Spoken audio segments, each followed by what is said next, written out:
Calories जो है ये फिर वापस कर देगा और हमारा जिस्म इसको कंज्यूम कर लेगा। और ये लिवर में जो है वो ग्लाइकोज इज नॉट कर देती है which is carried through the blood stream. ये फिर ब्लड स्ट्रीम के जरिए कैरी करता है और इसके साथ फिर पेंक्रियास से इंसुलिन भी शामिल हो जाती है and converts into energy for basic body functions and physical activity. और जब ये ब्लड में शामिल हो जाता है तो फिर ये हमारे जिस्म को एनर्जी देता है। If the glucose is not immediately needed in the energy, is not needed for energy, the body can store up to 2000 calories of it in the liver. अगर हमने कार्बोहाइड्रेट्स ले लिए लेकिन जिस्म को भी उस एनर्जी की जरूरत नहीं है तो वो 200 कैलोरीज तक लिवर के अंदर स्टोर हो जाएगी और जब बॉडी को जरूरत होगी तो लिवर ये 200 कैलोरीज जो है ये फिर वापस कर देगा और हमारा जिस्म इसको कंज्यूम कर लेगा। और ये लिवर में जो है वो ग्लाइकोजीन की सूरत में ये डिपॉजिट हो जाएगी। वंस ग्लाइकोजीन स्टोर्स आर फुल, लेकिन अगर बॉडी के अंदर ग्लाइकोजीन्स की जो कैपेसिटी है 2000 कैलोरीज की वो भी पूरी हो जाए और मजीद हम कार्बोहाइड्रेट्स इनटेक करते रहें then the carbs are stores at fats, फिर हमारी बॉडी इन कार्बोहाइड्रेट्स को फैट में ट्रांसफर कर देती है और फैट की सूरत में इसको स्टोर कर लेती है। If you have insufficient carbohydrates, अगर आप कार्बोहाइड्रेट्स जरूरत से कम खा रहे हैं, इनटेक उसकी कम है, तो फिर ये जो स्टोर किए हुए प्रोटीन्स हैं बॉडी के अंदर, बॉडी उनको कंज्यूम करना शुरू कर देती है।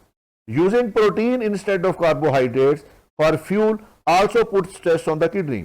और अगर हम कार्बोहाइड्रेट्स ना लें और हम बगैर कार्बोहाइड्रेट्स के भूखे रहना शुरू हो जाएं तो फिर बॉडी को जो एनर्जी की जरूरत है वो प्रोटीन से लेना शुरू कर देगी और जब बॉडी प्रोटीन कंज्यूम करना शुरू करती है तो उससे हमारी किडनी पे स्ट्रेस पड़ता है, leading to the passage of painful by products in the urine. और यूरिन में फिर वो कार्बोहाइड्रेट जो प्रोटीन यूज हो रहे हैं तो उस प्रोटीन के यूज होने से जो बाई प्रोडक्ट्स हैं वो फिर यूरिन के रास्ते पास ऑन होना शुरू हो जाती है। तो इसलिए जो डाइटिंग करते हैं उनको भूखे रहना नहीं चाहिए, क्योंकि जब अगर वो भूखे रहेंगे डाइटिंग के दौरान तो उनके प्रोटीन्स यूज होना शुरू हो जाएंगे जो बॉडी के लिए हार्मफुल होते हैं।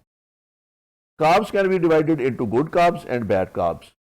Good carbohydrates and bad carbohydrates, और इनके अच्छा और बुरा होने की जो क्वालिटीज हैं, तो गुड कार्ब्स जो हैं दैट आर लो और moderate in calories, high in nutrients, divide of refined sugar and refined grains. अगर रिफाइंड शुगर ज्यादा खा रहे हैं, रिफाइंड ग्रेन ज्यादा खा रहे हैं तो वो बैड कार्ब्स में शामिल हो जाएगा। High in naturally occurring fibre, low in sodium और लो इन सैचुरेटेड फूड, और very low or devoid of cholesterol and trans. तो जिन जो गुड कार्ब्स हैं उनके अंदर ये क्वालिटीज हैं, और जो बैड कार्ब्स हैं those are high in calories, full of refined sugar, and then high refined grain like white flour, and low in fiber, high in sodium and sometimes high in saturated fat and high in cholesterol and trans fats। तो अगर ये चीजें हैं आपकी खुराक के अंदर तो ये बैड कार्ब्स हैं, ये आपके जिस्म को और आपकी हेल्थ को नुकसान पहुंचाएंगे, इससे आप पे मोटापा आ जाएगा और बल्ज आउट कर जाएंगे। अगर गुड कार्ब्स खा रहे हैं तो ये आपकी सेहत को ठीक रखेंगे। अब carbohydrates, not getting enough carbs can cause problems. अगर आप कार्बोहाइड्रेट्स मुनासिब मिकदार में नहीं ले रहे तो ये आपके लिए मसाइल पैदा कर देंगे। Without sufficient fuel the body gets no energy. Body को काम करने के लिए एनर्जी चाहिए, अगर आप कार्बोहाइड्रेट्स नहीं लेंगे तो बॉडी के अंदर एनर्जी नहीं आएगी। Additionally without sufficient glucose the central nerve system suffers. तो आपके सेंट्रल नर्व सिस्टम को ऑपरेट करने के लिए बहुत ज्यादा एनर्जी चाहिए।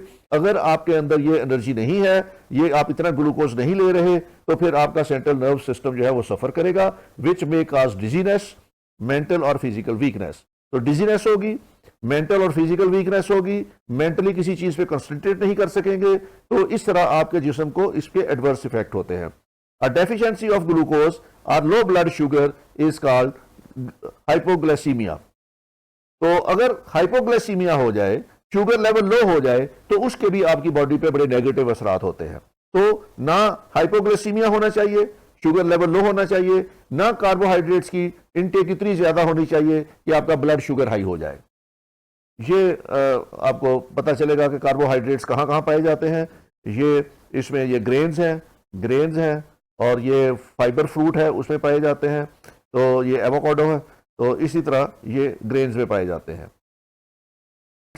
फ्रूट में, और ये आपके बेकरी प्रोडक्ट्स, और ये कार्बोहाइड्रेट जो इसमें